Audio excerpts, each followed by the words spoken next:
దానిపైన ఒక special show చేద్దాం. చంద్రబాబు నాయుడు గారిని ఏమన్నాడో ఒక్కసారినండి. ఒరేయ్ చంద్రబాబు, అడ్డగాడిద చంద్రబాబు, ఒరేయ్ సన్నాసి చంద్రబాబు, కడుపుకి అన్నం తిని పెంచావా నారా లోకేష్ ని? గడ్డి తిని పెంచావా?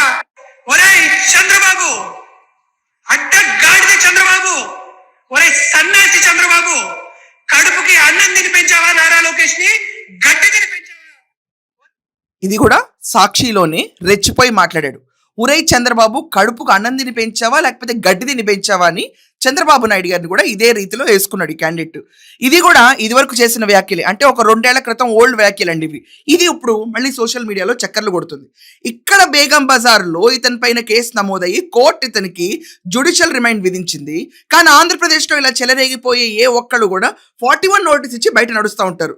ఇప్పుడు టీడీపీ వర్గాలు ఆలోచించేది ఒకటే, ఇక్కడే ఇంకో కేసు పెడితే చంద్రబాబు నాయుడు గారిని అన్నందుకు ఈ క్యాండిడేట్ బయటకు వస్తాడా? ఇది రాజకీయంగా వైకాపా ఎదుర్కొంటున్న క్రైసిస్ కాదండి, వాళ్ళు కావాల్సిగా చేసే పనులు ఇవన్నీ. ఇది ఒక్క విషయమే కాదు, రెచ్చిపోయి మాట్లాడితే కక్కించడం ఈజీ.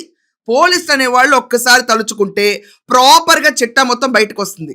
వీళ్ళకి అరెస్టులో కూడా రకరకాల అరెస్టులు కావాలి. సివిల్ డ్రెస్లో వచ్చి అరెస్ట్ చేస్తే కుదరదేళ్ళని, ఫార్మల్ డ్రెస్ వేసుకెళ్ళి అరెస్ట్ చేయాలి. చేసే ముందు 1 గంట ముందు బాబు మీ ఇంటికి వస్తున్నాం, అరెస్ట్ చేస్తున్నాం చిన్న అని చెప్తే పారిపోవడానికి ఆస్కారం ఇవ్వాలి. ఈ లెవెల్లో ఉంటాయి వీళ్ళ నకరాలు.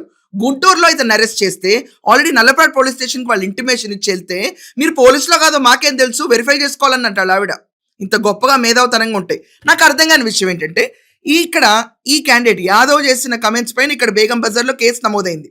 తెలంగాణ మేధావులు ఏమయ్యారండి, ఒక్క ప్రెస్ క్లబ్ మొత్తం ఖాళీగా ఉన్నాయి కుర్చీలు, ఒక్కళ్ళు ఈరోజు ప్రెస్ మీట్లు పెట్టరే.